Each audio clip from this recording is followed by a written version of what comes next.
امام اهل سنت په خپل مریدینو ته نصیحت کولو. څه نصیحت په کولو؟ نصیحت په دا کولو ووره دا به وی چې په مذهب د اهل سنت جماعت باندې مضبوطی سره قائم اوسه او څومره چې بد مذهب خلق دي هغوی نه ځان ساته او هغه خپل دشمن سمجاو کوه او میں خبر اورا ما هغوی سره کینا ما د هغوی تحریر اورا دا سنا چې شیطان معاذ الله د ستا په زړه کې وسوسه واچوي ولې چې وسوسه اچولو کې څه ټایم نه لګي او ته بې لارې نشي. مونږ ګورو ډېر خلک چې کم خلک امام اهل سنت له تحریراتو نه خبر نه دي هغه وایي یاره دا ټیک ته او دا ټیک ته، حالانکه امام اهل سنت سلورو کسانو باندې د کفر فتوا دي د هغوی ګستاخۍ له وجې نه او په 14 جلد کې اعلی حضرت فرمایي من شک فی کفری فقد کفر. څوک چې د دې کسانو په کفر کې چونکې دوی ګستاخي کړې ده شک کوي هغه هم اسلام نه خارج دی. اوس کچیرته یو کس را ولاړ شي مذهبي سړی او دی وایي چې دا فلانه په دې سلورو کسانو کې یو کس چې دی دا زما رهبر دی دا زما قائد دی او بیا ته پسې ورځې او داسې سړي پسې مونځ کړه نو داسې سړي پسې تا مونځ کېږي داسې سړي پسې مونځ نه کېږي. نو یاد وساتئ امام اهل سنت په خپل موریدین خپل محبین په سختۍ سره منع کول چې ګورې داسې خلکو ته مه ورځئ چې کم خلک څه کوي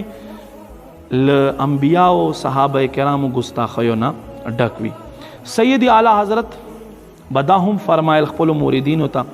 چې 15 ټیمه مونځ پابندي کوئ. سړو ته په جمع سره مونځ کول لازم دي او ښځو د پاره د کور حکم دی او دا بیا فرمایل چې بې مونځه سړی بې نمازي اخته نه وایي چې هفته کې یو مونځ کوي،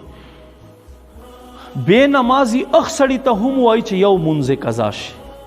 هغه ته هم بې مونځه سړی وایي. نو اعلی حضرت په فرمایل چې څومره تاسو نه مونځونه قضا شوي دي هغې حساب ولګوئ چې تخمینه هم پاته نشي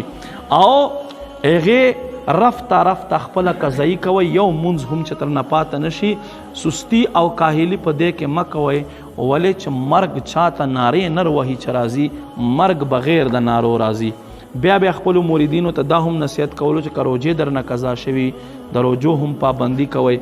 او را روان رمضان نه مخکې خپل روجو قضایو کوي ولې چې تیر شوي رمضان کې تا نه کمې روجې قضا شوي وي او ته د مخکې رمضان پورې پوره نه کړي نو روایتو کې راځي د دې رمضان روجو فرض به د ادا شي خو هغه ثواب تا ته نه میلاویږي. دقسې بیا فرمایل چې کم صاحب مال وي هغوی ته پکار ده چې خپل مال کې د زکات وباسي چې زکات په باندې فرض شي او یوه ورځ هم په باندې ووړي دا سړی ګناهګاره دی. نو ښه طریقه دا د امام اهل سنت په فرمایل چې ته